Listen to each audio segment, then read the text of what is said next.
go, and when he is old, he will not depart from thee. Right. So just give me a quick example. Shahpar with his son, Quran, who we call the young wolf. He's been reading for him for a couple of years. He's been doing a hell of a job, and it's powerful to see that, right? And like the brother Taj is saying, also they found a 15-year-old dead. Right. There you go. Damn, 15-year-old dead as well, also in Mississippi, right? Let me get another precept back. Let me get Sirach, chapter 30, and let's get verse number 5. And Shahpar's back. Khan, you there, King? Khan, I'm here, King. Okay, Khan. All right. Just let me know when you're ready, King. We just Yeah. have it set up. Quran, say something. Shalom, shalom. You all can hear him? Yeah, Khan. All right. Shit, you sound louder than me. Good. All right, Khan. All right, we get the show on the road. Yeah, I'll just back out, and I'll be in the backstage, and I got it. Call me, Shalom. Go ahead, Shah. Shalom. Khan, this is an important lesson for the youth to know because they're targeting our youth. You can see that now. Carmelo Anthony, Nolan Wells, he said a 15-year-old, a young lady was just hung in Mississippi. And also in Mississippi, a young boy was drowned. Like they slit his throat, stabbed him, and drowned him. Yeah. All in Mississippi. There was a college boy that got hung in Mississippi. Last year, it was last year or the year before. College boy got hung in Mississippi. So Mississippi is like the stronghold of it. What is going on all around the place? I know that, through social media and phone addiction, a lot of our children have becoming depressed. Like when your child get caught up in the algorithm, they become more depressed. We have a lot of more depressed children, especially with all the hormones and stuff they put in the food and water, and plus the vaccines, all that type of stuff. But the algorithm, the chemical warfare, the disgusting and crazy music, it did bring the suicide rate of our children up, right? However, they're using that to mask the fact, right, that they're hanging a lot of our children. They're hanging a lot of our people. They're hanging a lot of our people right now and ruling it suicides.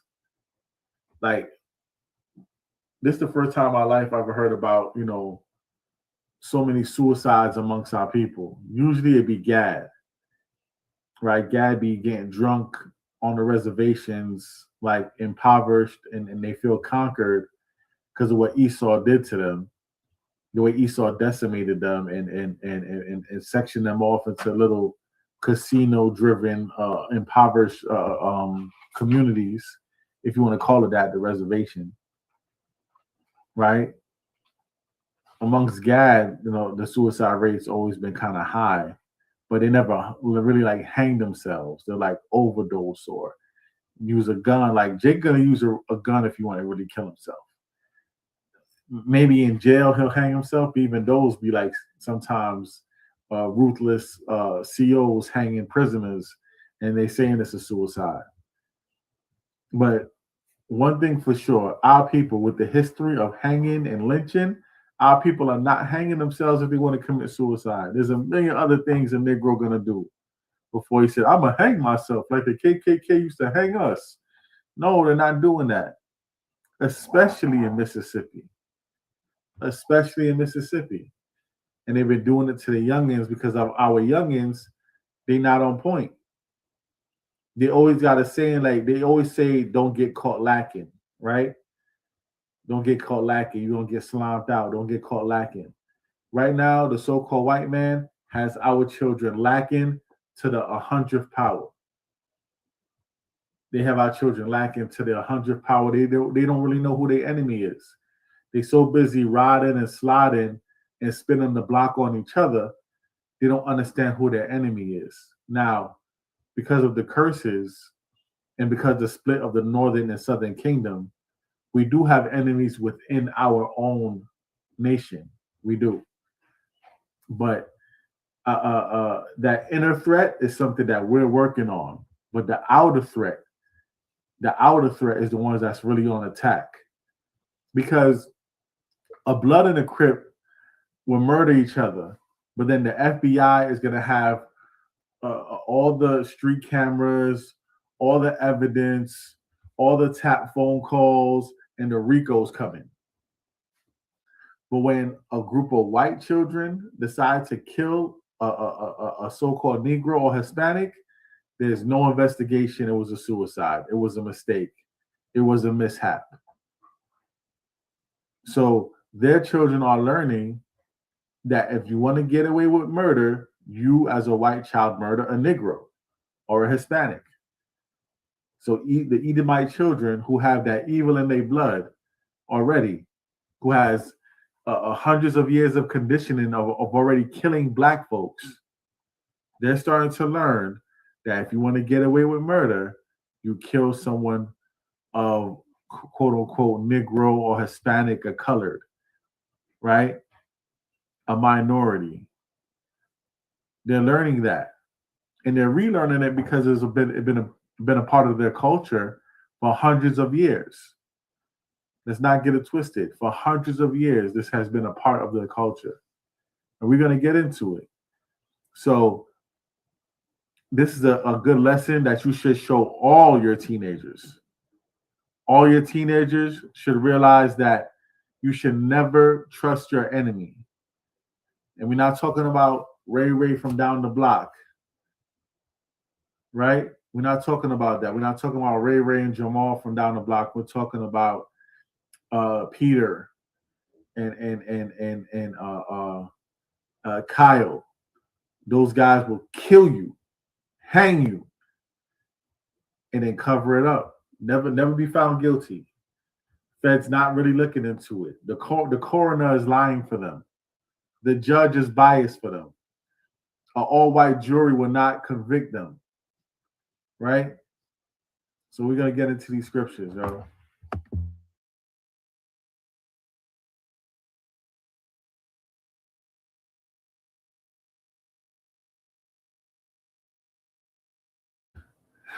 All right, let's get into the scriptures.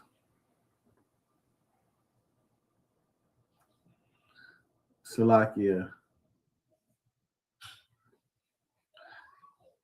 Let's start with the first scripture. Let's get the book of Deuteronomy, chapter 28, verse 48.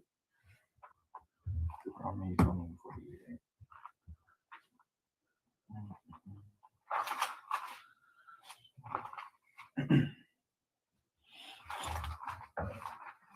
48. 48, Khan. It's the book of Deuteronomy, chapter 28 and verse 48. Therefore shalt thou serve thy enemies. Thy what? Thou shalt serve thy enemies. You're serving your enemies, right? This is part of the curses of Deuteronomy. You have enemies. Salakia. You have enemies of the interior, which is the tribalism and the squabbles we have amongst one another, right? But you have enemies of the exterior. This is explaining the enemies of the exterior, the other nations that's coming against us. Read it again from the top. Verse 48. Therefore shalt thou serve thy enemies. Right, we're serving our enemies. Our people are perpetually in a state of servitude towards their enemies. Right? Like all that smoke we have towards each other, it really should be against the slave master. All that extra smoke, all that extra conflict, all that extra bad vibes and energy, all that black Nike energy we be having towards each other, that should go towards your slave master, to be honest. Read on. Which the Lord shall send them against thee in hunger, right, and in thirst, right, and in nakedness, and in want of all things. And that's where our people are. That's the position our people are in. Like I said, we're under economic servitude right now, because guess what? Our enemies have cornered the market on everything. If you want some clothes, who run the textiles? who has the resources to ship back and forth, the import export. Now, if we all come together, we could have those resources. But with doing that, we have to deal with the enemies that's within. But guess what? Our people is so messed up in the mind that they trust more the enemies from the inside than the enemies. No, Salakia. They trust the enemies more from the outside than they trust the enemies from the inside. From the enemies from the inside, man, you can always tell a coon. You can have a conversation quick and tell a coon what's a coon. But the enemies from the outside, they'll act like they're your friend for years. Smile in your face, the big Joel Osteen smile, and still murder you. Be your friend 9 years and kill you on the 10th year. Right? Because they see us as servants. They see us as expendable. Right? That's part of the curses, man. Get 64. Mm-hmm. Verse 64.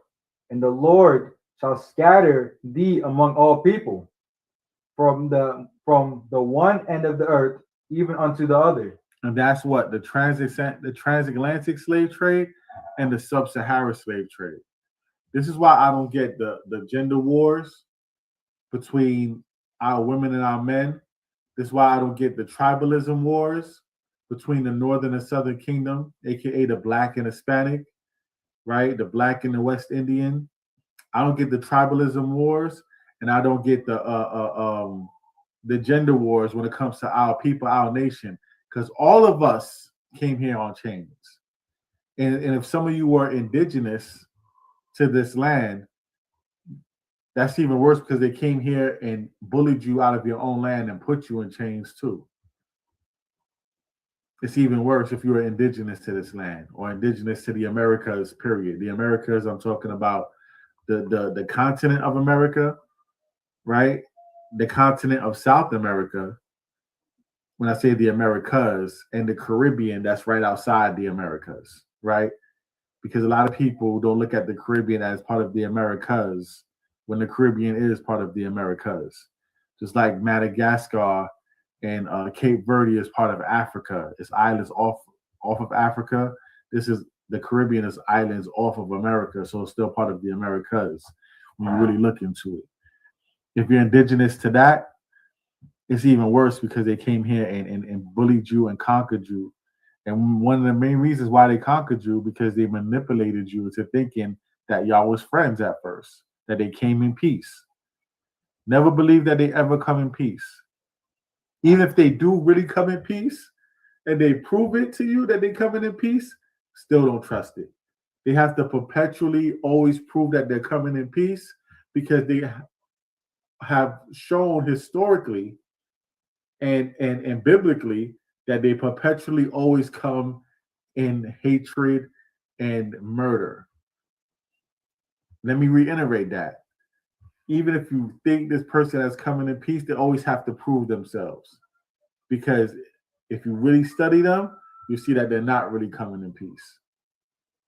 They're just putting up a front and a facade trying to catch you off guard, trying to catch you slacking, trying to catch you lacking, and never give them the opportunity.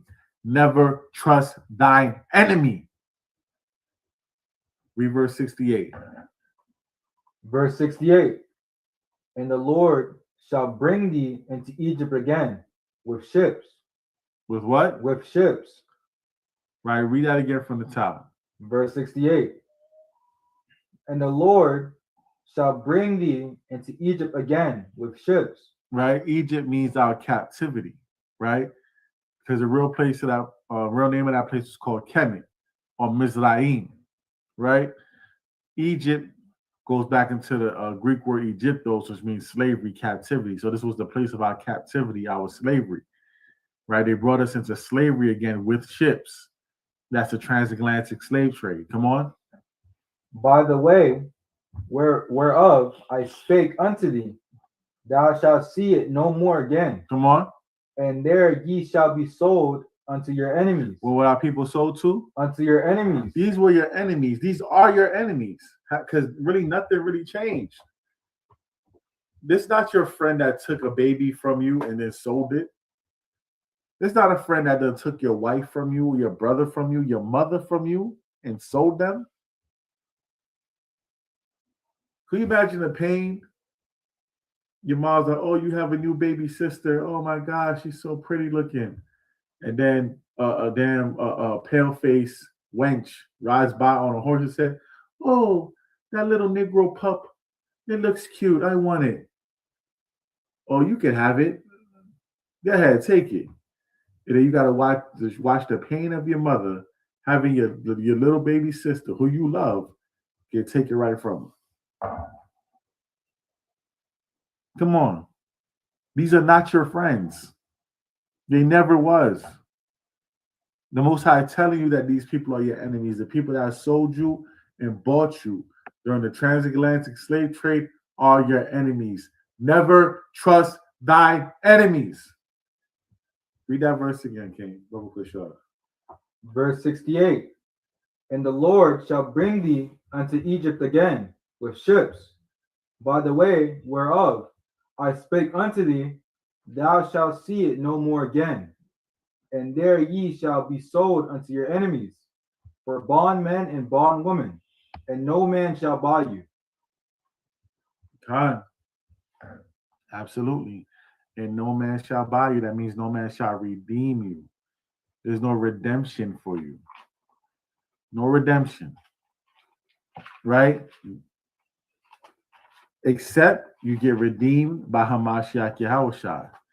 But when he comes, he's not coming as a man. Right? He's coming as a strong figure of redemption.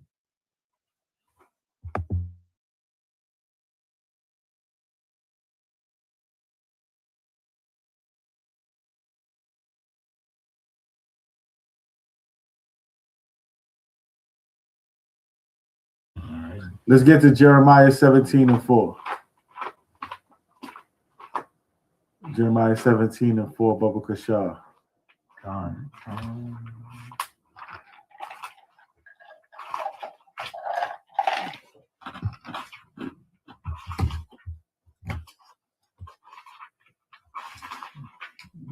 right, ready? God. This is the book of Jeremiah, chapter 17 and verse 4. And thou, even thyself, shalt discontinue from thy heritage that I gave thee, and I will cause thee to severe thy enemies To serve thy enemies in the land which thou knowest not. Right. So what the Most High did, right? He caused us to discontinue from our heritage. What was our heritage? Keeping the Passover, keeping the Hanukkah, right? Keeping the Purim, right? Keeping the tabernacles, keeping the new moons, the Sabbaths, right? Eating kosher, right? This was our heritage. And we discontinued from it during the transatlantic slave trade and the sub-Saharan slave trade.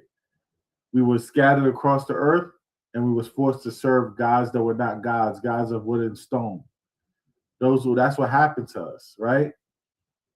An annoyance, right? But it's what happened to us because we were disobedient to the Most High.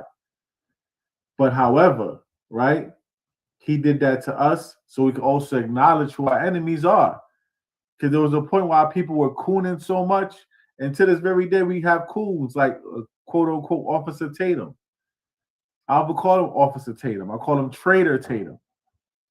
Trader Tatum, right? He's a coon. He one of those people. Like when I look at him, I understand why people had to go into captivity because of raccoons like him. Like a raccoon digging into the garbage and eating trash. That's who he reminds me of. Like a raccoon digging in the garbage, eating trash, popping out vicious, rabbit herpes, rabies in his mouth. That's who Trader Tatum reminds me of, because I won't call him Officer Tatum. We raise officers and soldiers and captains over here. And I'll tell you right now, he ain't one of them. Definitely not an officer. He's a traitor, Trader Tatum. When every time I look at him, I understand why the Most High put us in captivity. But when it's time to clean house, we're going to clean house when it comes to people like that. Because he's one of the reasons why we're serving our enemies. We have to recognize who our enemy is. That's why the Most High God got us serving our enemies. Because guess what? No matter how angry we are at the system, right? As long as we don't stand together, only thing we could do is pay bills, pay taxes, suffer, and carry on. Until we stand together in unity. Khan? Khan. Right? Read that again from the top and read it all the way through. The book of Jeremiah, chapter 17 and verse 4. For thou, even thyself, shall discontinue from thy heritage that I gave thee, and I will cause thee to serve thy enemies in the land which thou knowest not. For ye have kindled a fire in my anger, which shall burn forever. So that means as long as we're disobeying the Most High God, is going to be as long as we're in this perpetual state of calamity and servitude and captivity. So the more Negroes want to break commandments, the longer we're going to stay in this nonsense. The longer we're going to stay in this nonsense. So that's an important verse for y'all to know. That's like one of the basic verses of this truth, but it's always a great verse to pull out because it identifies who's your enemy. Who did you have to serve for hundreds of years? You point out your enemy. And then let you know the Most High God is mad at you. That's why you're going through this. And as long as his anger is kindled against you, is how long you're going through this. It's not a timestamp. We got to get our act together, Yasha Allah, so we can conquer our enemies, right? Let's get the book of Psalms 83 and start at verse 1. Psalms 83 and 1. Let's get the book of Psalms 83 and start at verse 1 so we can identify our enemies. Let's identify our enemies. It's the book of Psalms, chapter 83 and verse 1. Keep not thou silence, O God. Hold not thy peace, and be not still, O God. So this is the Most High, right? Putting the spirit, right? Putting the spirit on Asaph to call on for help for his people, right? Because we need help. We need divine intervention, man. If y'all Negroes wasn't paying attention, we need divine intervention, right? Read on out. Verse 2. For lo, thy enemies make a tumult, and they that hate thee have lifted up thy head. Right? So they that hate us lifted up their head, they're prideful, right? In West Indian slang, them stick up them chests, right? They big up them chests right now, right? Or Judah would say like he like in the mess hall on the yard with his chest out. You know what I'm saying? They lifting up their head. They're very prideful when they're coming up against us. They're very, very prideful, right? So them that hate us, they're very prideful, right?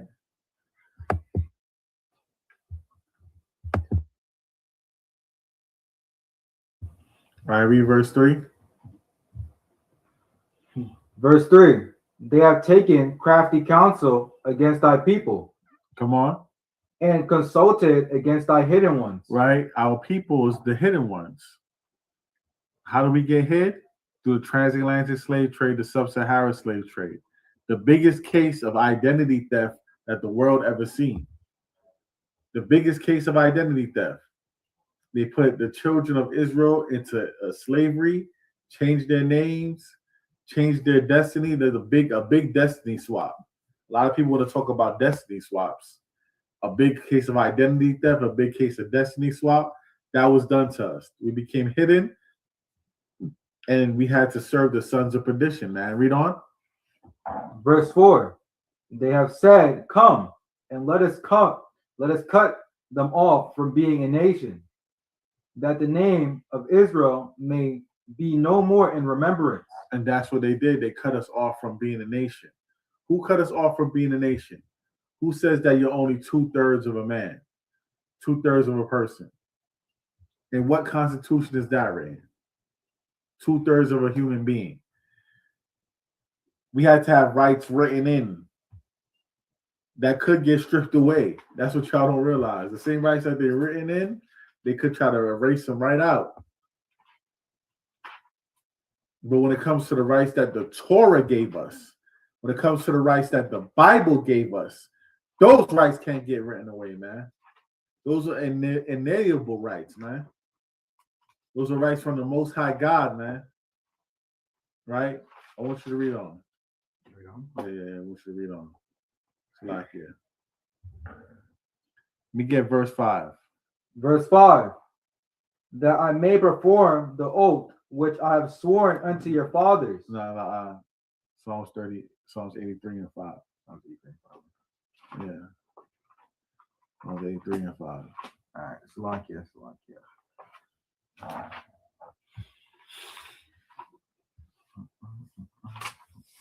So it's telling you what your enemies will do to you, right? They will be confederate against you. They shall cut you off from being a nation. They shall make you hidden. They're very prideful against you, right? I want to keep on reading until they identify the particular enemies. Read verse 5. Verse 5. Psalms 83 and verse 5. For they have consulted together with one consent. They are confederate. They are confederate against thee. Come on. Verse 6. The tabernacles of Edom and the Ishmaelites of Moab and the Hagarenes. You see that? So this is a list, right? And I suggest y'all all read through Psalms 83. It's a beautiful psalm, right? But it starts off with the tabernacles of Edom. Esau is our number one enemy. Of course, on the top of the tabernacle of Edom is Amalek, which when you read down some more, you'll see the name Amalek. Because even though Amalek is Edom, Amalek is so wicked, it's like its own nation.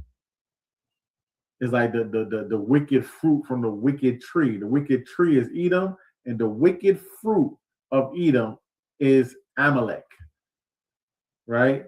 The small hats, which you know as the small hats, right?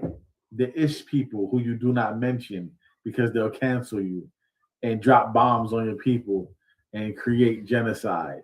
The genocide specialists of the earth, right? The pedophile specialists of the earth,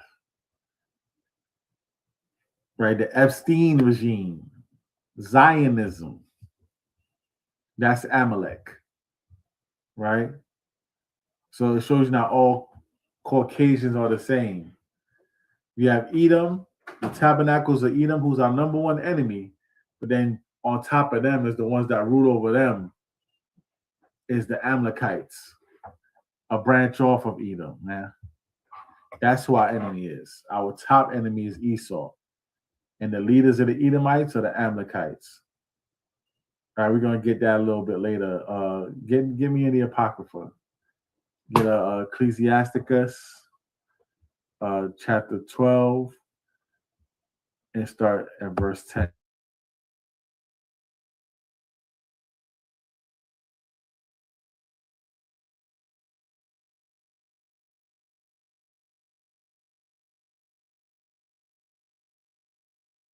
Ecclesiasticus chapter 12 and verse 10.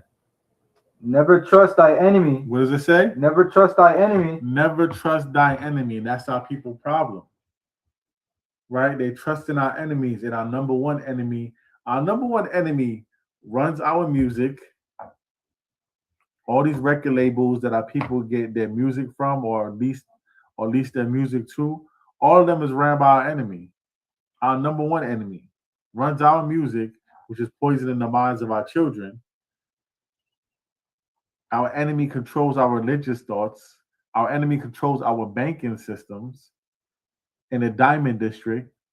Our enemy controls entertainment and TV.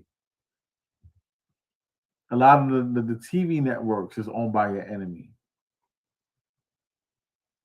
So you got to watch what you take serious on the television, which you allow to go into your eyes, which you allow to go into your ears, because it's being controlled by your enemy, and your enemy is constantly trying to put witchcraft and psychological warfare on you, man. So don't trust it. Never trust thy enemy. Read that again from the top. It's the book of Ecclesiasticus, chapter 12 and verse 10. Never trust thy enemy. What the Bible say? Never trust thy enemy. Come on. For like as iron rusteth, so is his wickedness. Right? Like iron rusteth, so is his wickedness. The longer you have iron, is the most likely you'll see it rust. Right? You have to constantly condition it so it doesn't rust. And if it does rust, guess what you got to do? You got to clean the rust off. That's how you treat the so-called white man. You got to always prepare for him to rust, for him to show his wickedness, like iron eventually rust. Come on. Verse 11. Though he humble himself and go crouching. And that's what they always do. They humble themselves and they go crouching because they're like a serpent. The more they bend, the more they're ready to attack. The more they crouch, the more they're ready to strike. The more they act like your friend, the more they're ready to kill you. So even though he humble himself and go a crouching, come on. Yet take good heed and beware of him. Yet take good heed and be aware of him. Come on. And thou shalt be unto him as if thou hadst wiped a looking glass. As that what? Hadst wiped a looking glass. So now you staring at him and you focusing on him and you're wiping the glass so you can see clearly. Read on. And thou shalt know that his rust hath not been altogether wiped away. Do you see that his rust have not been altogether wiped away? A lot of our people think that the rust, the wickedness of the so-called white man has been wiped away through the years. But what makes you believe that? Negroes had to fight tooth and nail, blood, sweat, and tears for every right that they have.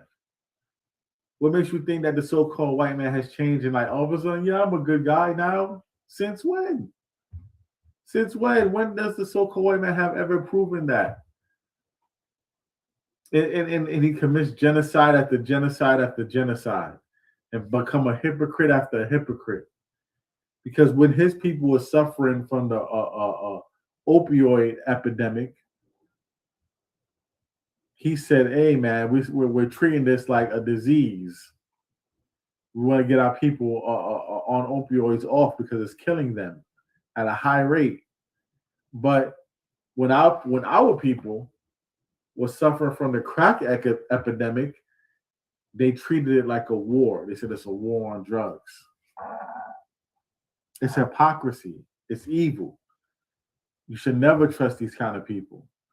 Actually, during my last lesson before this, I pointed out the Tuskegee experiments where they purposely poisoned so-called black men that thought they was being given free health care. They said they was going to give you free health care in a hospital and instead injected you with syphilis. And they used one of our sisters to do it. Actually, a number of sisters, but especially one of our sisters that was leading the way. So we also got to watch for the enemies within. But even though our enemies be within, a lot of them, of our enemies within, like Trader Tatum, they're controlled opposition. They're being pulled by the strings of a puppet master, which is most likely Amalek and Esau. Khan, read on. Verse 12. Set him not by thee, lest when he hath overthrown thee, he stand up in thy place. Right, and that's what happens. We let them into the barbecue. We say, oh, that white boy could dance. They said, oh, that white girl could sing. You understand? And we let them next to us. We think they cool. And right when we're not expecting it, stab us in the back. Just to take our seat, just to take our spot. Because, the so-called white man is a psychopath. He'll only pretend to like you so he can study you and then replace you. That's what he wants to do. He wants to replace you. Like I belong on the top of the Soul Train line. Forget this Negro. Eminem is the best rapper alive. Forget Jay-Z and Nas. Right? That's all they want to do. Elvis is the king of rock and roll, not Little Richard, right? Or Chuck Berry.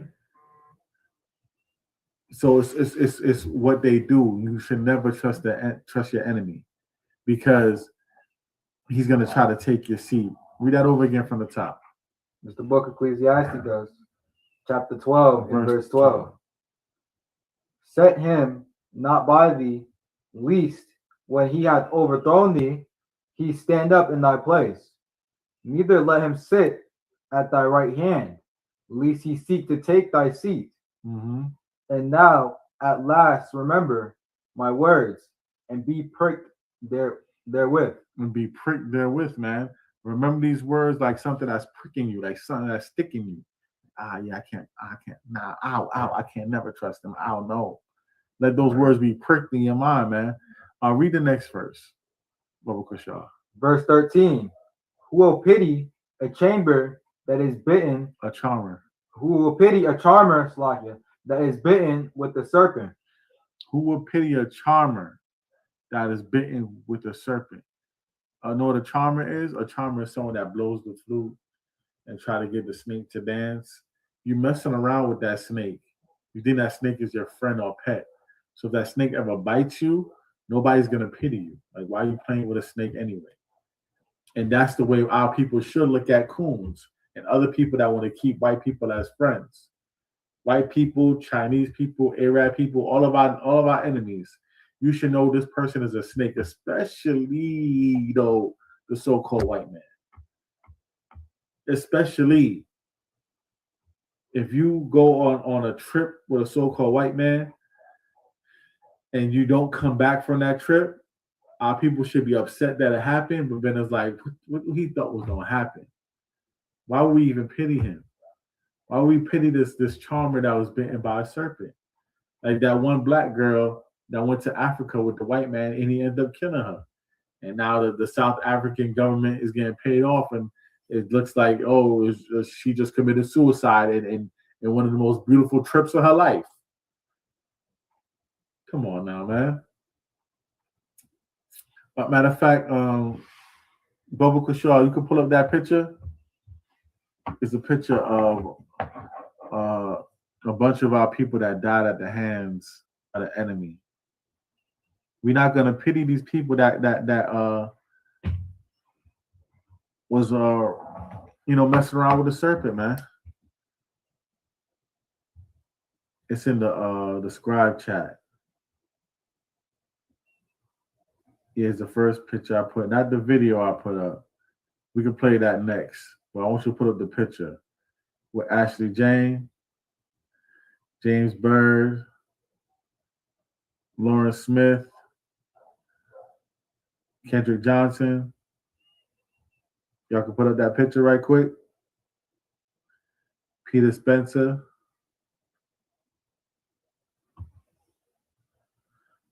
These are all people that mysteriously died at the hands of Caucasians.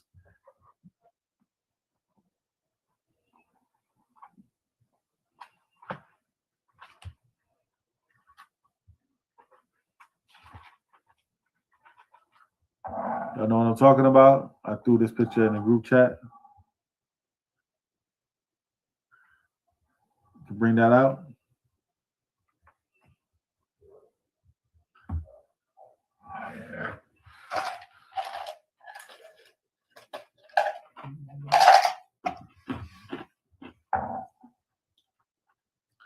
Babuka Shah.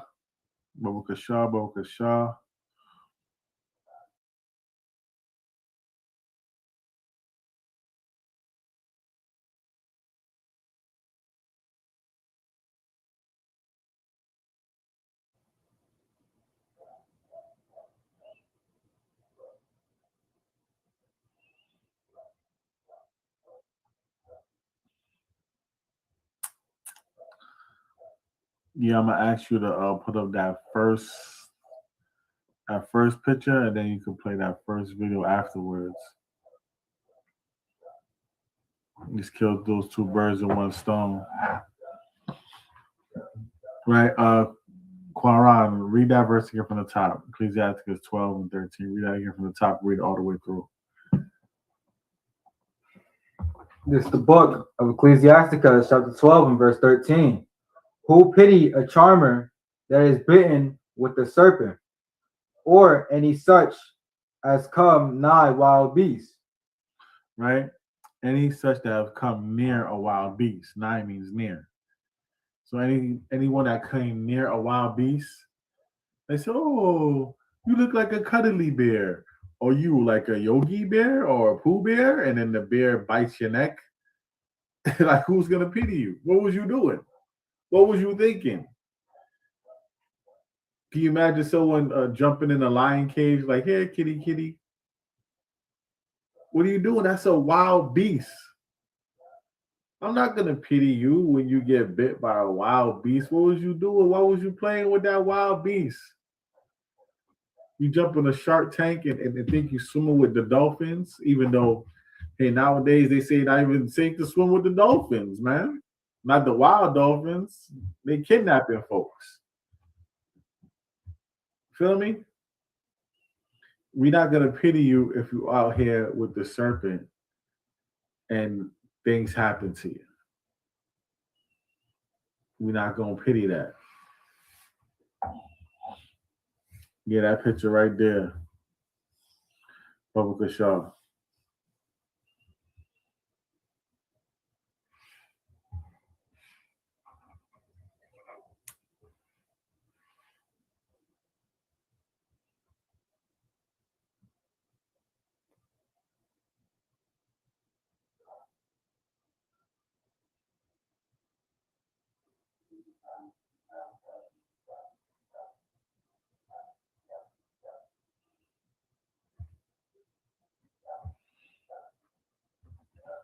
So that right there, you see the names? Those are all names of people that trusted in the enemy too much and they passed away. And this is just the tip of the iceberg, to be honest. Right? You could play the video now.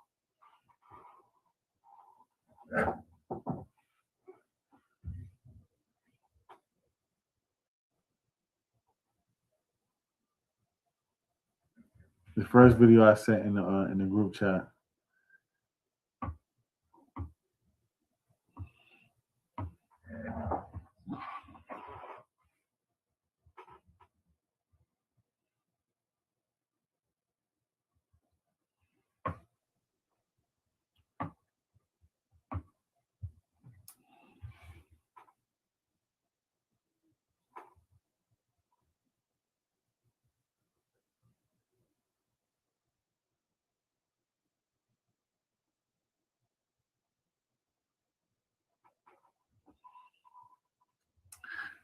Yeah, until they get that right.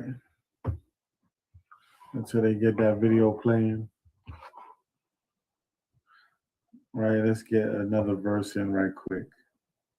Right, let's get Proverbs 11 and 21.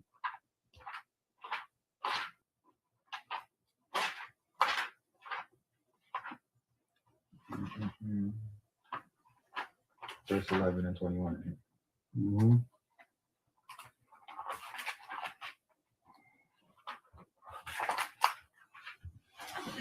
This is the book of Proverbs, chapter 11 and verse 21.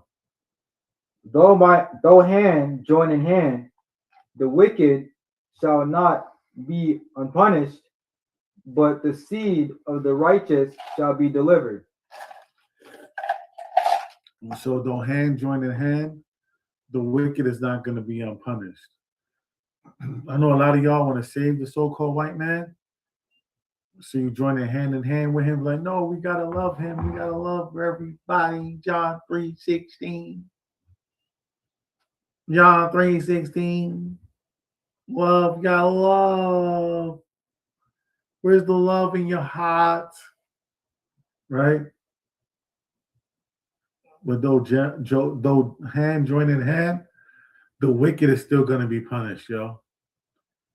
No matter how much you coon, no matter how much you shot, you job and shake and shuck and tap dance, shuck, job, shake, and tap dance, it don't matter. It don't matter how much you want to give them a pass. It don't matter. The wicked must be punished. And a damn thing you could do or I could do about it. So don't even stress yourself over it. Don't even destroy yourself over it. So that's gonna happen. Two things are gonna happen. They're gonna play the victim and use you as a human shield so you can get part of their judgment. Or they're gonna eventually say, oh, this Negro's stupid and backstab you and murder you themselves. Only two things gonna go down like that. Right? Hey, if y'all have problems showing the video, if y'all have problems showing the video, it's okay. Like, let me know if y'all have problems showing the video. I'll go on to some more precepts we can show a little later. Or I could just add it to the comments what videos I was talking about. Because it's a lot. Y'all see I put some in the HOI family messenger on the Facebook, you know, those are the HOI congregation. They get the exclusives.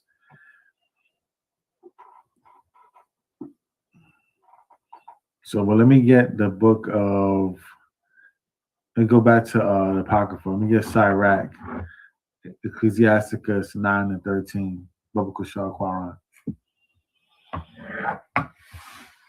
All right, you ready? It's the book of Ecclesiasticus, chapter 9 and verse 13. Come on. Keep thee far from the man that hath power to kill. Read that again.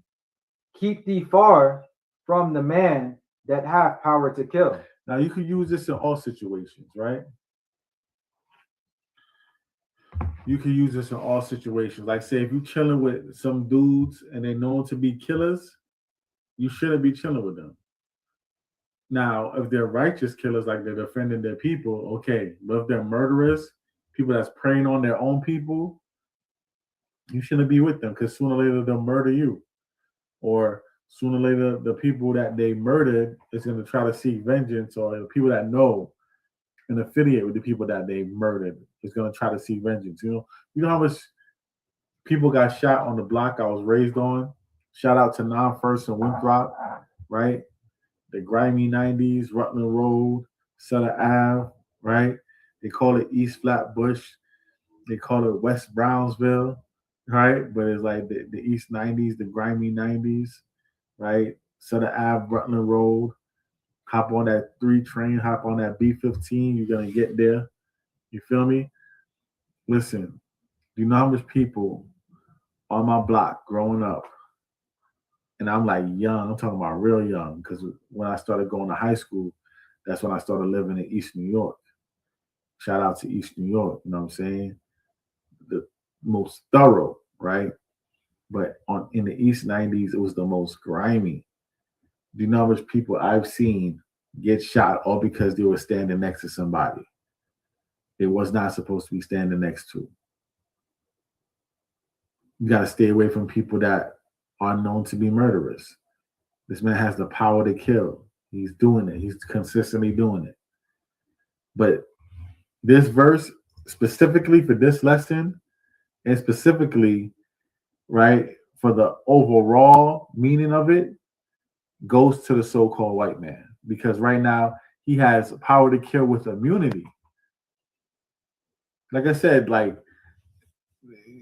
Ray and Pookie, they're going to kill each other in the community, but then there's going to be an investigation because, trust me, like, the system wants to fill up those jail cells.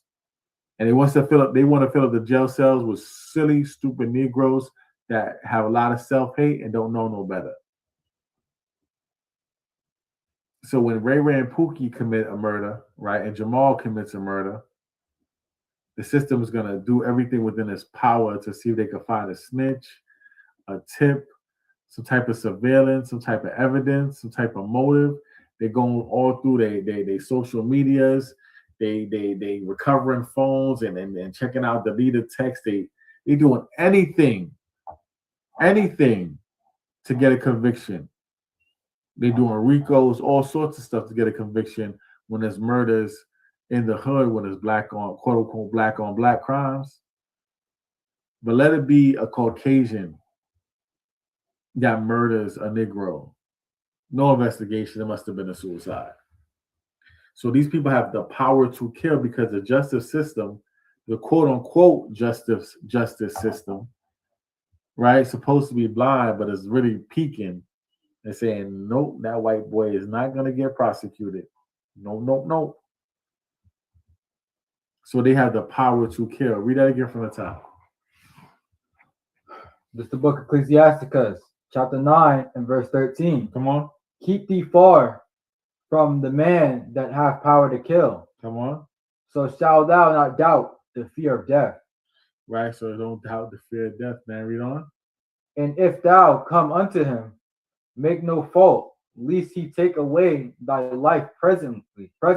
Right, so he will take away your life. As soon as you have a little fault, imagine having a friend like that. As soon as you make one little mistake, they're ready to kill you. Really? Dang, homie. But that's what the so-called white man does to his Negro friends, man. Ask Nolan Wells, right? Come on. Remember that thou goest in the midst of snares, Mm-hmm. and that thou walkest upon the battlements of the city. Right? The battlements, there's war going on outside, no man is safe from. The race wars are coming. The race wars are here. It's just that Negroes ain't really fighting back. But the race wars are here. They're hanging you. They're lynching you. Lynching your women. Killing your babies. Destroying them. Murdering them. With impunity. With immunity. The race war is here. Just that Negroes just ain't fighting back. They're not even trying to defend themselves, man. They're not even trying to stay away from the fire. Like a dodo bird. Don't understand when they're in danger. We got to wake up, man. Especially wake up our youth. Because they are the number one targets. Esau, he fears men like me. But then he know men like me, like, okay, probably if I wait 20 years, this nigga die or something. That's what Esau is hoping when it comes to me.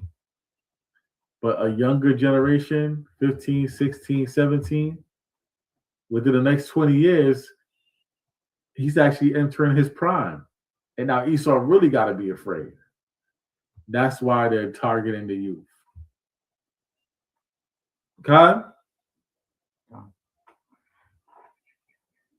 Right, let's get the next scripture. Right, because all these are lining up. Let's get Isaiah 13 and 14. Isaiah 13 and 14. These race wars are coming, man. Nolan Wells goes out with a bunch of Caucasians. They're all supposed to be there as friends. He ends up missing, and like they don't notify anybody, say he's missing, no search party. Listen, from my life experience, I go anywhere with a bunch of friends and one go missing, we searching for him. Like, yo, what's up? Where he at? I got his phone. You got his phone? Why he don't got his phone? Nah, this don't sound right, bro. And anybody that knows any teenagers, especially us adults that have raised teenagers, sometimes that phone is attached to that teenager hand like he has Spider-Man powers. Teenagers be falling asleep with their phone in their hand, phone still running, they asleep. Teenagers be taking showers, that phone still running while the shower is on. They got the phone on a damn a sink, in an angled in a way they can still watch the phone. They sit down to eat. They still got the damn phone in their hand while they sitting down and eating. A teenager is always on their phone. And you telling me Nolan Wells said, leave me on an island without my phone? That makes no sense. That makes no sense at all. Like Dr. Umar said, you don't find that suspicious. You're supposed to find that suspicious, man. Just the simple fact that he went missing, ended up dead, and they had his cell phone should be indictment already. But now they got audio files with them calling for help, and you can hear people in the background saying, you killed him. Nolan. All sorts of stuff. And nobody has been indicted yet.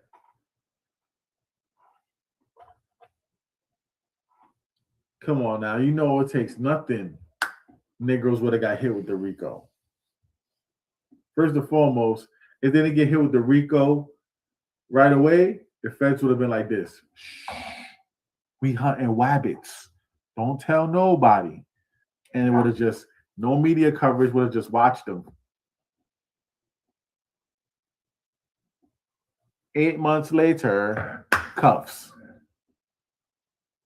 That's how it worked, man. So understand that the Most High God is having you witness the true spirit of the so-called white man. Because from the elder racist, probably ex-slave owners that's like 80 years old, all the way down to the ones that's 17, 15, 18, they all hate you. They're all murdering you. We got Isaiah 13 and 14. This is the book of Isaiah, chapter 13 and verse 14. And it shall be as the chaste roe, and as the sheep that no man taketh up. Come on. They shall every man turn to his own people. Every man do what? Turn to his own people. Every man has to turn to his own people. Yasha'Allah, we got to gather together, O nation not desired. Every man need to come home, return to his own people. Don't be a traitor like Tatum, right? Read on. And flee everyone into his own land. And flee everyone into his own land. Come on. Verse 15. Everyone that is found shall be thrust through. Everyone that's found shall be what? Thrust through. Everyone that's found shall be thrust through. This is a time of what? War. Killing. Judgments. That's what's going on. A lot of our people are dying. They're found with the enemy. They're found hand in hand, like it says in Proverbs, with the enemy. And they're being thrust through. They're dying. Read on. And everyone that is joined unto them. That is what? Joined unto them. You want to join unto them and be a coon? Read on. Shall fall by the sword. Shall what? Fall by the sword. They're going to fall by the sword. They're going to die. Die being a coon. Die being a traitor. All right, verse 16. Verse 16.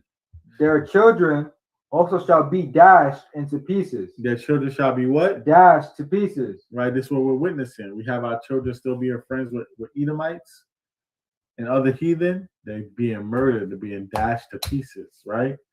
Come on. Before their eyes. Mm-hmm. Their houses shall be spoiled. Come on. And their wives shall be ravished. And that's what's going down, man. That's what's going down. That's what's going down. Our women ain't safe. Our children ain't safe. And when the race war break off, man, the Most High God is going to put the spirit on certain jakes to go out and wallow on these so-called white people. He put the spirit on jakes because some spirits are made for vengeance, man. Right? Now let's get that. Let's get Ecclesiasticus 39 or 28. Some spirits are made for vengeance. Right now, Esau is poking the bear, hoping for a race war. But the Most High God is going to raise up some of these wild ass jakes, Debo, that big strong dude from Baby Boy. What's his name? Ving Rhames. Army of damn Ving Rameses to choke out Esau, that little Joe there, right? Most High God ain't playing, man. and be 1,000 Debos out there ready to catch wreck and crash out, but not on each other, on our true enemies. The Most High is going to cause them spirits. You're going to raise up the spirits just for vengeance. Just for vengeance. You know, a righteous man is not going to rape a woman, but the Most High God might just cause a wild, crazy Jake in a day of calamity to kick down Trader Tatum's door, smack him around because he nothing but a soft pansy and a cuck for the so-called white man. And then his little lily white wife, man, gonna get ravished, man. That's how the Most High God gonna set it up.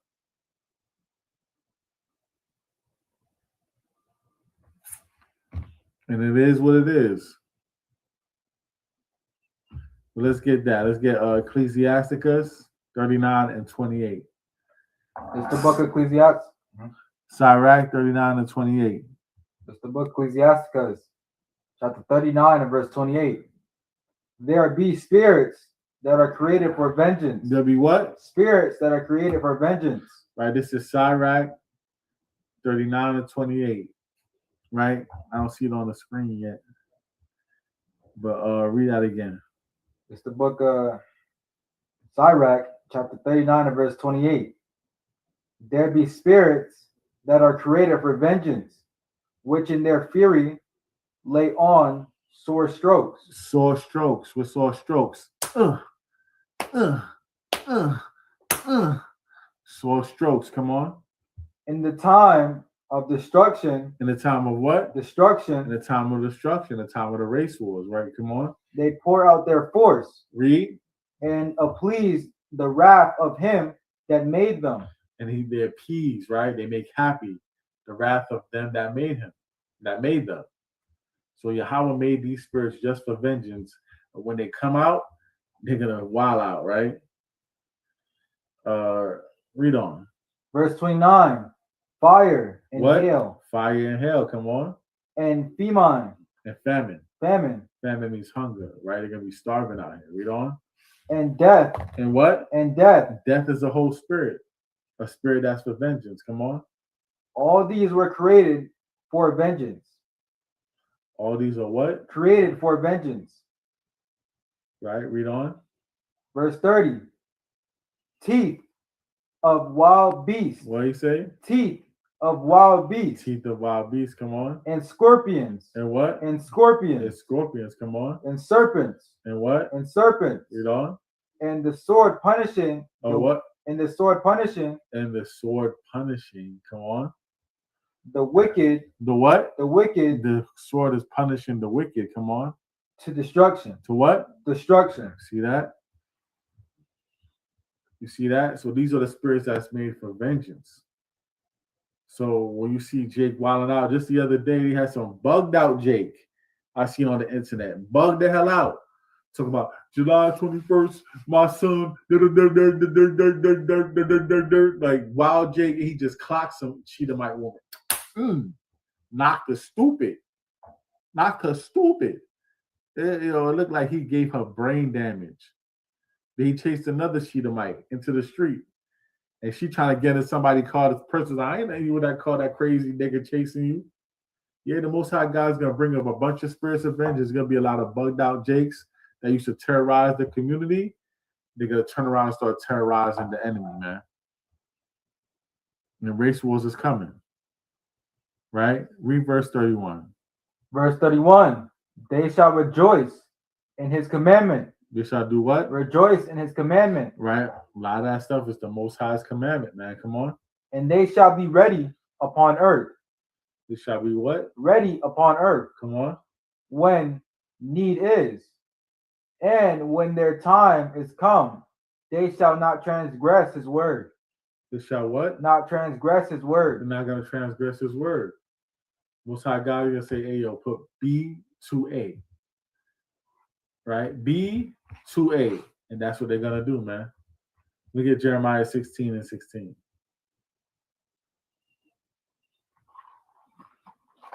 Messiah said, oh, yeah, I need you to put B to A early.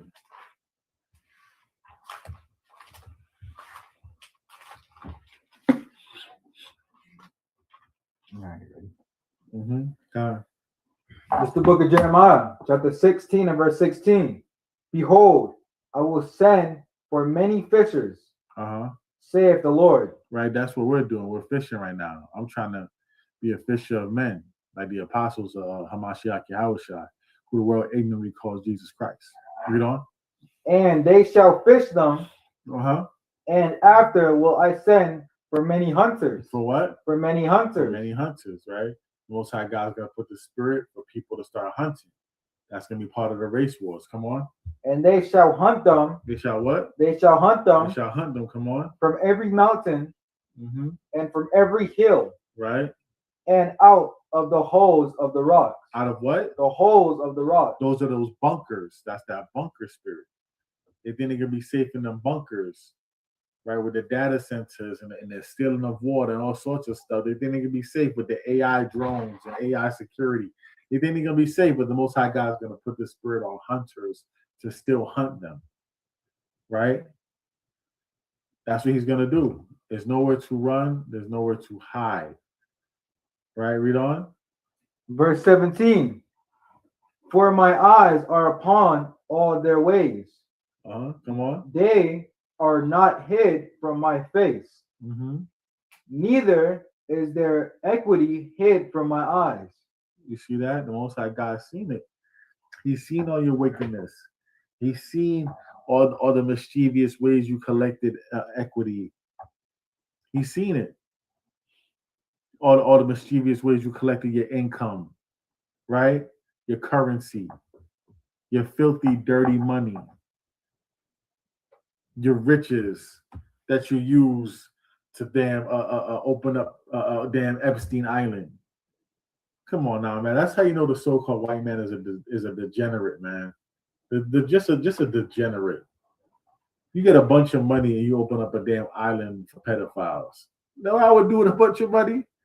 My island would be filled with cures in health. I have an island of cures, like Dr. Sebi tried to do. At least have a Neverland Ranch where the children are safe, like Michael Jackson did. They have a damn pedophile Epstein Island, man. That's the spirit of the so-called white man. That's why the Most High God is going to send hunters to hunt and destroy him. And you should never trust your enemy, man. Because they're just going to destroy you, murder you, kill you. Right?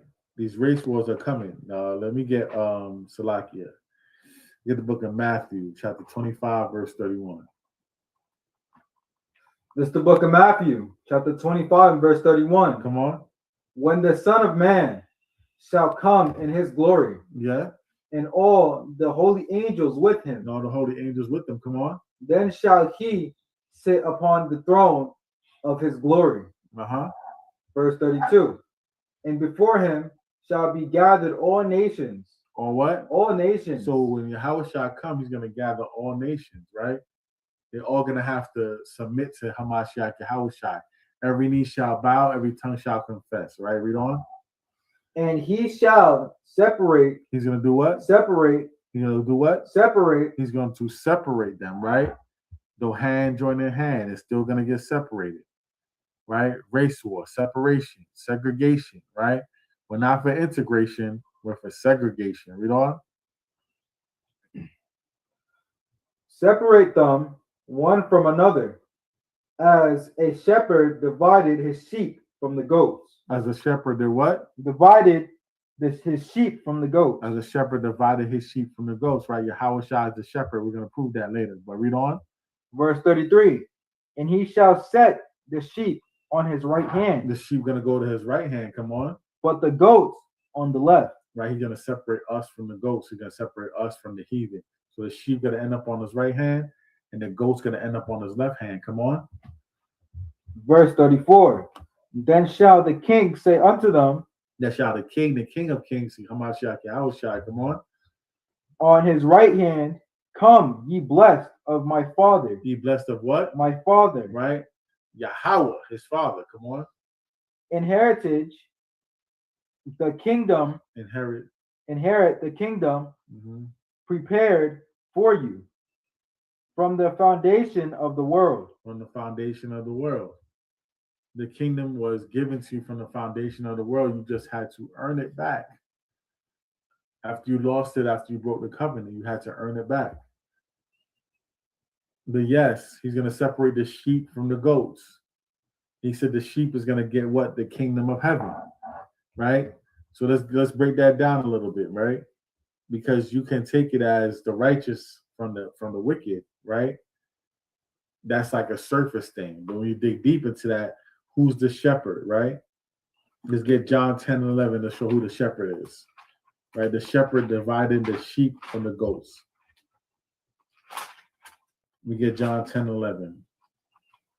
See who the shepherd is. Because the shepherd divided the sheep from the goats. Remember that one. The sheep go to the right hand and then they go to the kingdom. The goats go to the left hand and then into captivity. This is John chapter 10 and verse 11. I am the good shepherd. What is he? I am the good shepherd. Yahweh Shai calls himself the good shepherd. Read on. The good shepherd giveth his life for the sheep. And that's what happened. He gave his life for the sheep. He died on that cross. He did the baptism of death so we could conquer death and have everlasting life if we decide to repent and keep the commandments, right? So that's who the shepherd is, right? Let's get to the sheep. Let me get Matthew 15 to 24. Right out of the shepherd's mouth, he's going to tell you who the sheep is right now. And this is a classic. Everybody should have this, right? Matthew 15 to 24. This is the book of Matthew, chapter 15 and verse 24. Come on. But he answered and said, I am not sent unto the lost sheep of the house of Israel. Read that over. Read it right. This is the book of Matthew, chapter 15 and verse 24. But he answered and said, I am not sent but unto the lost sheep of the house of Israel. Right. He said, I'm not sent but unto the lost sheep of the house of Israel. That's the King's English. So let me rephrase that to you. He's like, only reason I'm here is so I could get the lost sheep of the house of Israel. That's what he's saying in layman's terms. This is the only reason I'm here. I wasn't sent here to get nothing else besides the lost sheep of the house of Israel. So that's the shepherd identifying who the sheep is. The sheep he's going to set to his right-hand side. He's going to separate the sheep from the goats. He's going to give the sheep the right-hand side and then the kingdom of heaven. Khan? Right, that's the shepherd who is Hamashiach Yahushua, the good shepherd that died for the sheep, identifying who his sheep is. Khan? Now let's get who's the goat. Right? Let me get Genesis 27 and 15. Genesis 27 and 15. Had to throw this little breakdown in there. Hope y'all like it.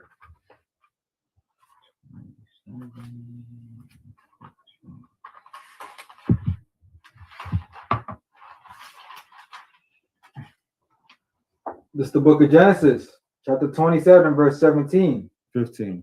Verse 15, Slakia. And Rebekah took goodly raiment of her eldest son, Esau.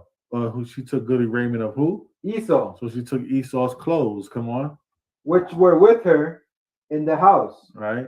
And put them upon Jacob. So Jacob was going to get a blessing that he already got from Esau. Esau sold him the birthright and the blessing. But Esau is so wicked, he's going to still try to get the blessing from the father, even though he already sold it to his brother. Like, a scam, like Esau does. So Jacob knew that Esau was going to scam him. The mother felt it in the spirit, so the mother came up with a plan. She said, hey, you're going to get this blessing from your father.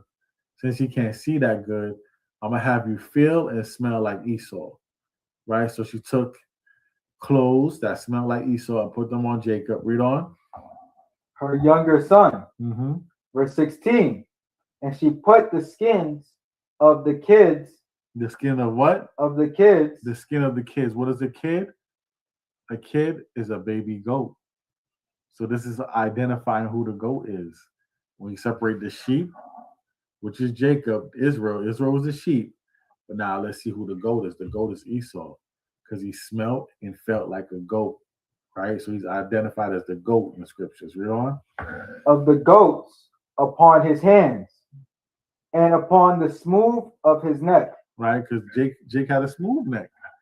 We may get beards, but for the most part, our people got smooth skin, man. That's that shea butter baby, right? That, you know what I'm saying? Cocoa butter, shea butter babies. That's what we make. Right? But Esau, he got rough skin. Hairy, like a goat. Understand? Right? Read on. Verse 17. And she gave the Savior meat and the bread which she had prepared unto the hand of her son Jacob. Mm-hmm. Verse 18. And he came unto his father and said, My father. And he said, Here I am. Who art thou, my son? Verse 19. And Jacob said unto his father, I'm Esau, thy firstborn. I'm what? I'm Esau, thy firstborn. So when Jacob was imitating Esau, right, he had to use goat skin. So that's the hidden meaning. When the shepherd comes, he's gonna separate the sheep from the goat, because the sheep is Israel, which is Jacob, and the goat is Esau.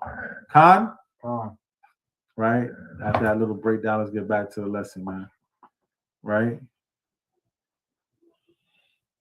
Let's get Genesis chapter 36. Oh, Salakia. Before we get down, we get Exodus 1 and 16. 17 and 16. Salakia. Exodus 17 and 16. Before we go to Genesis 36. Exodus 17 and 16. Mm-hmm. This is what all our youth need to know, right? Read that for me.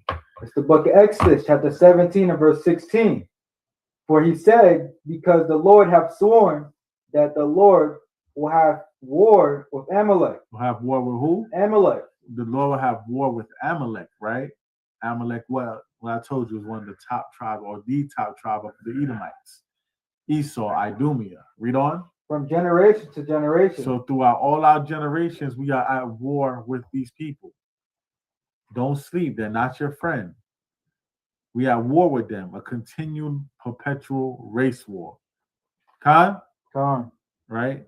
Now let me get verse, Genesis chapter 36 and start at verse 1.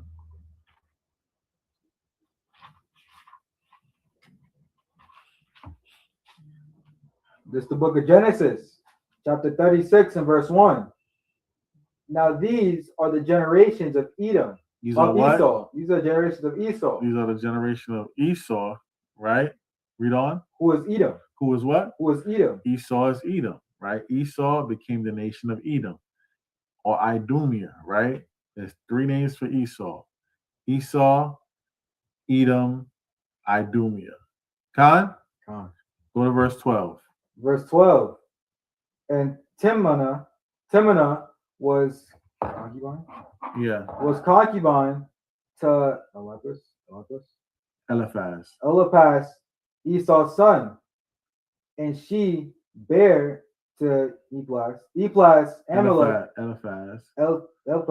Amalek. These were the sons of Esau's wife. The sons of Ahab. The sons of Ahad, Esau's wife. It's like Adah. Adah, Esau's wife. Right. So these are the sons of Adah, Esau's wife. So the sons of Esau's wife, right, had another son called Amalek. Right. So this is Esau's grandson, but he became the top nation. And this is who we have war with forever. From generation to generation. Don't sleep. These are not your friends. These are not your friends. We are at war with them. A perpetual race war, which is going to continue forever. Right? Let me get Amos 1 and 11. There's a few more to go, Akim and Aquafium.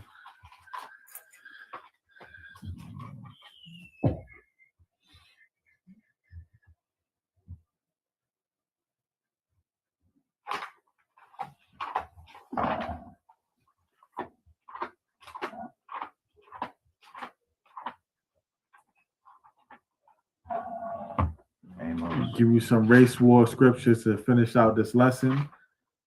To let you know to never trust your enemy. Why would you trust somebody that you're at war with?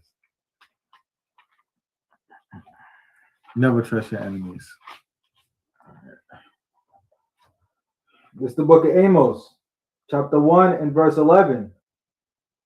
Thus saith the Lord, for 3 transgressions of Edom, and for 4 I will not turn away the punishment thereof. Come on. Because he did pursue his brother with the sword. He did what? Pursue his brother with the sword. Pursue his brother with the sword. Come on. And did cast off all pity. Cast off all pity. Come on. And his anger did tear perpetually. Did tear what? Perpetually. Perpetually, forever. Come on. And he kept his wrath forever. He kept his wrath forever. Now, since the brothers had a hard time pulling the videos, I'm going to play this video from my phone, and this particular video, because it touches all this, because these were adopted children, but they were supposed to be brothers. And they were adopted by a high-ranking Edomite, right? And at the age of 13, Jake died. They stabbed him and drowned him. I just want to play this video right quick. South Carolina, and nobody is talking about it. In Modoc, South Carolina, and nobody is talking about it. Major media outlets won't bring it up. And I would like to help bring attention to this because Daryl's life had value. If the roles had been reversed and a white child had been stabbed and drowned by 2 black children, it would be all over the globe. This is Daryl Lowry. He had recently been placed in the home of Bernie Hamby, who is a county council chairman and runs a foster care out of his home. Apparently, he was fast asleep on the day or the morning that this occurred when Daryl was stabbed and held underwater by 2 of his foster children. And I use the term children loosely because one of them is 17. This is the mugshot of one of them, the 17-year-old. His name is Landon Austin Moore. He and another juvenile stabbed Daryl Lowry and then drowned him, holding him underwater, and then left his body floating in the water at the dock. Again, I want you to imagine if the roles were reversed, how this would be handled in the media. Daryl's life had value, and there were people that loved him. His life circumstances weren't great, but he was loved in Modoc, South Carolina, and nobody. So what you're seeing right there was a 13-year-old child stabbed and drowned by 2 white boys, right? The eldest was 17. The other one was younger. They didn't really give the specified age of the other one. Like I said, from age 17 to age 71, all these damn heathens are the same, man. They hate you. So that goes into how Esau is, right? They're supposed to be brothers within the same adopted household, and he's stabbing and killing him, drowning him. Stabbed him and drowned him. Stabbed him and drowned him. At 13, getting stabbed and drowned. Do not trust these people. They're not your enemies, right? Do not trust them. Right, so let's get into the next verse. Got my bond reading, man. My children have no white friends. None. Argue with your mama. My children have no white friends. From my eldest, which is reading, to my youngest, which is about going on 6 months, no white friends. Maybe associates, maybe if they play in a sport, a teammate, co-workers, but never a friend. All right, let's get the book of Obadiah 1 and 18. Race wars in the Bible. That's the book of Obadiah, chapter 1 and verse 18. And the house of Jacob shall be a fire. Come on. And the house of Joseph a flame. Come on. And the house of Edom for a stubble. For what? For a stubble. Come on. And they shall kindle in them and devour them. And do what? Devour them. Come on. And there shall not be any remaining of the house of Esau. For the Lord hath spoken it. None remain of the house of Esau. I don't get how anybody could read that and then think like salvation for everybody. You got to be a special level of retarded to read that verse and not see race wars, the Most High God choosing one nation over another and eliminating that nation that been persecuting his people. Because it said, none shall be remaining of the house of Esau. The whole house is talking about. And that's what the Lord has spoken, man. The Lord has spoken it, man. Let's get Zechariah 9 and 13.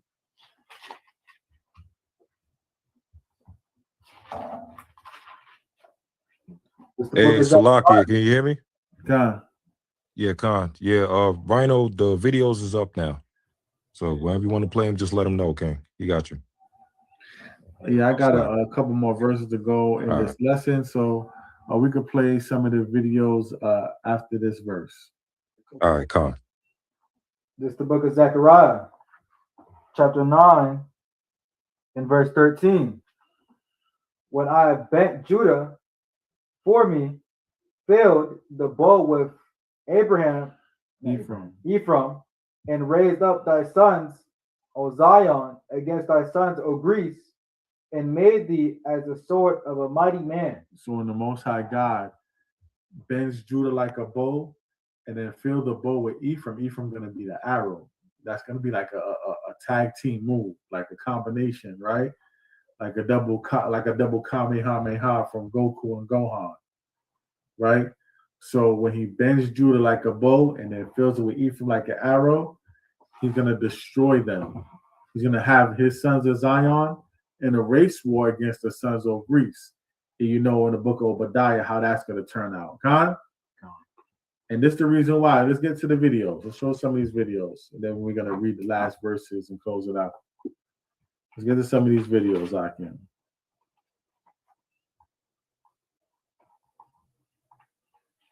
I've been talking that talk. I've been bringing out the scriptures, but I want to give y'all some visuals. I just gave y'all one visual, but the first video I sent, yeah, that video right there, the first video I sent. Look at this.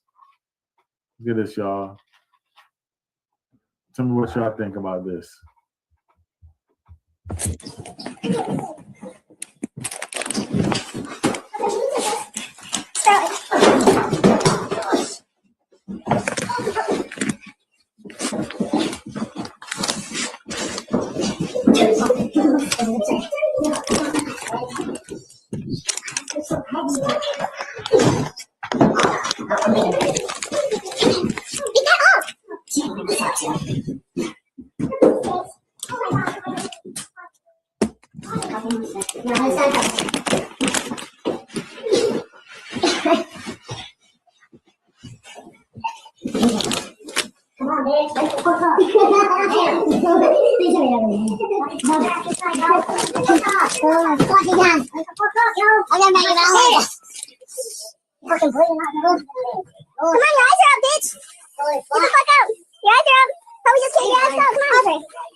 You see that? That's when you trust them. Never trust thine enemy. That's what happens when you trust them. When you trust them, that's what happens. Drugged her, dragged her, like lifeless body, stepping on her face. This is the position you put yourself in when you trust your enemy. Right? There's another video, something like that too, that I forgot to send. I'm mad at myself. Forgot to send this video where they beating on Eve. They beating on her when she's knocked out. No, I'm really about to kill this bitch. What you gonna do? Yeah. It's probably too late for me to send it, but I think y'all probably seen it already. But let me just play it. No, I'm gone. Y'all check this out. Really about to kill this bitch. What you gonna do? Tony, are you gonna see what I needed to see? No, we're gonna be hard about it. Got it. I'm slow. What is you finna do? I'm gonna drag you by your fucking hair, bitch. Audrey, talk all that shit that you was talking over the phone. Talk it now. Stop. Bitch, shut up.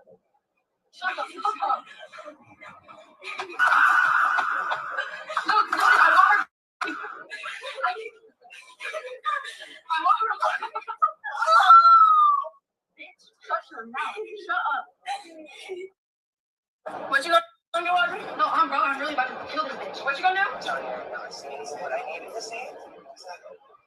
Well, we're gonna be hard about that. Got it. On slow. What is you finna do?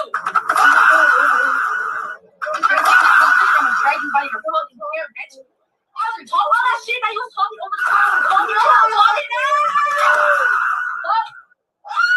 Bitch, shut up. Shut the fuck up. No, because I want her to like I want her to bitch, shut your mouth. Shut up. What you gonna give me one? Y'all see that? Those were two different instances with two sisters, right? One looked more Northern Kingdom. This one was straight up Eve, right? Southern Kingdom, right?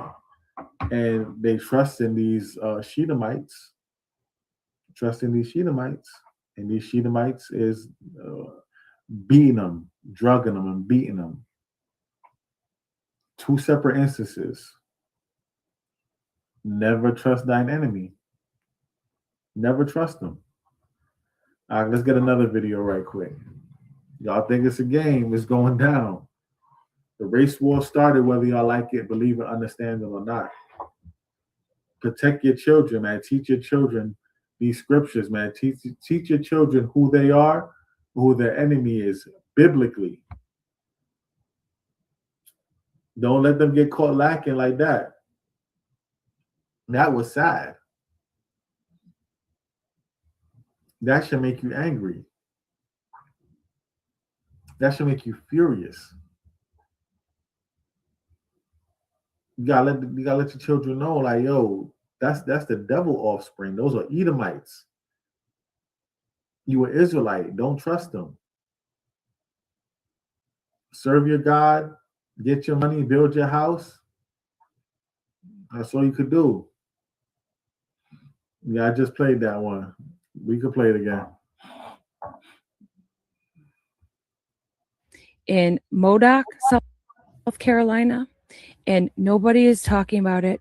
Major media outlets won't bring it up. And I would like to help bring attention to this because Daryl's life had value. If the roles had been reversed and a white child had been stabbed and drowned by two black children, it would be all over the globe. This is Daryl Lowry. He had recently been placed in the home of Bernie Hamby, who is a county council chairman and runs a foster care out of his home.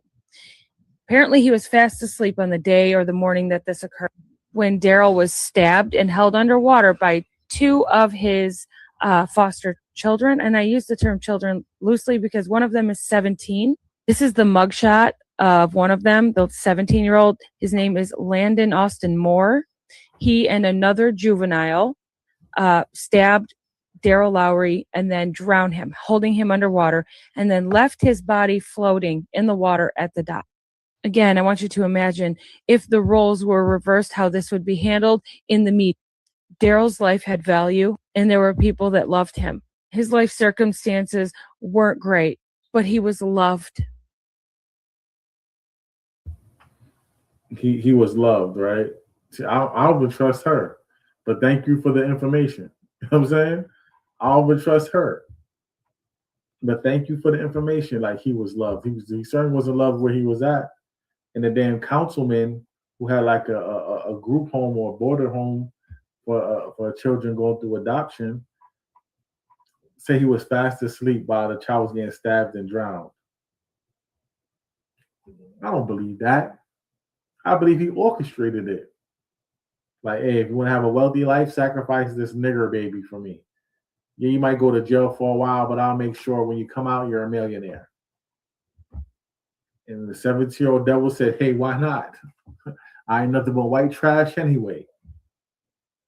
That's what I believe what happened. That's what I see through the spirit. I don't trust these people at all. Never trust thy enemy. Never. 17-year-old stabbing. And look, what I'm showing you is young people. This ain't the old white folks. They said that was just the old white folks that was racist and bigoted and put us in slavery. That was the old generation Now this new generation, evil too. Evil. Even though they grew up off of rap and hip hop and cheered for LeBron James and cheered for Steph Curry, they still hate you. Still hate you. Don't get it twisted. Don't trust your enemies. Do not trust them at all. But let's get the next video, King.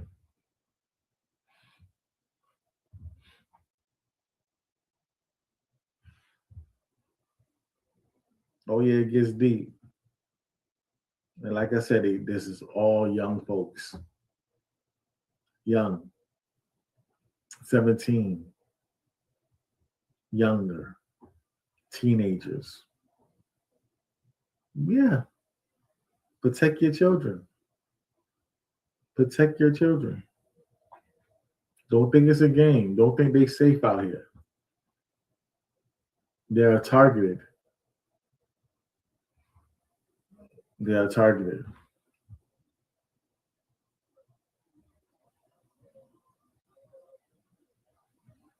I think the next video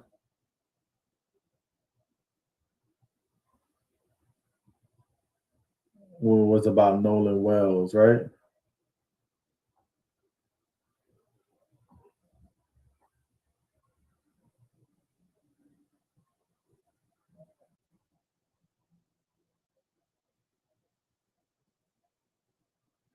Or was it about the young lady that got lynched? There's a young lady that been lynched in I think it's Mississippi.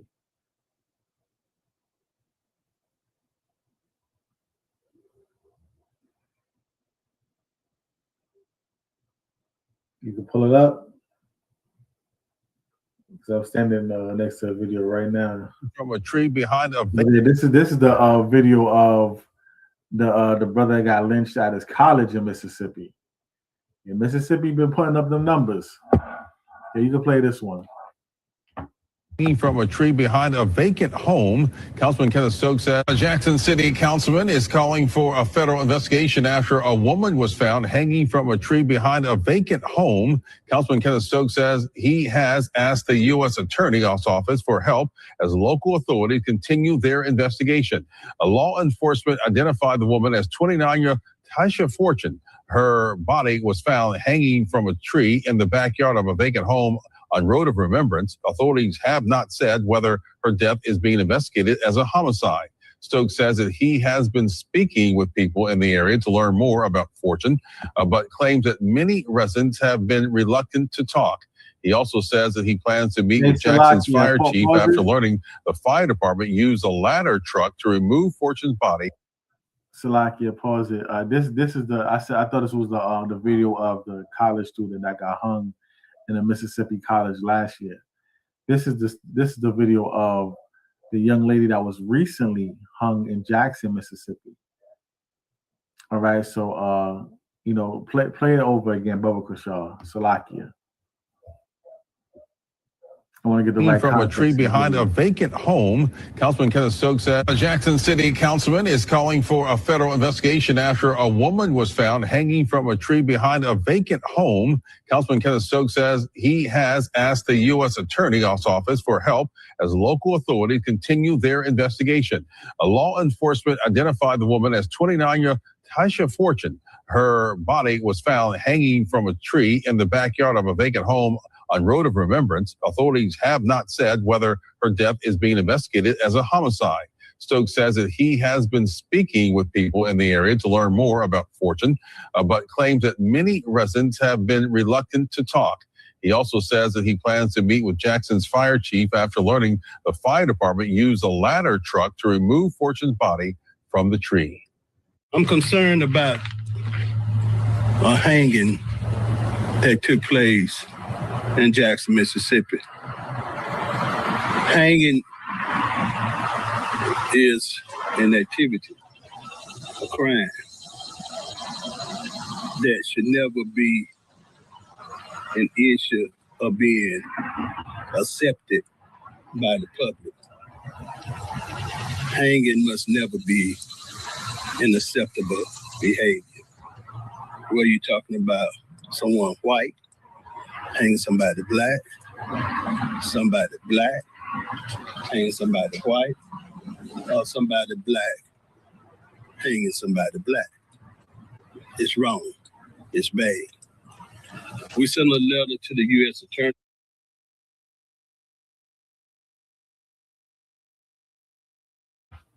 And this is why I can't Hanging stand from a tree behind a vacant ass, home. Councilman Kenneth Stokes. yeah, this is why I can't stand old ass Southern coons, man, because he was saying something, right? And then he just started like talking gibberish at the end. Hanging is wrong. If it's a black person being hung by a white person, or a white person being hung by a black person, or a black person hanging a black person. No, shut up. Shut up. We all know it's some damn hillbilly, redneck, dusty, mayonnaise sandwich eating mayonnaise monkeys, man. We all know it's them that hung that sister. We all know some mayonnaise monkeys, man. We all know. Talking about whether the black person hanging. When in the history of Mississippi is black people hanging black people, friend? Come on now, Elder, sit down, Elder. We will handle this, Elder. Sit down. Come on, sit down, Elder. Like, let's not be ignorant, man. We know what it is. Try to sugarcoat it and misdirect it at the end. We know there's no white people being hung by black people. Even though they want to try to call us Israelites the KKK, man. Hell no, we just royal. And we don't tolerate none of that nonsense that y'all tolerate. Because we know we royal.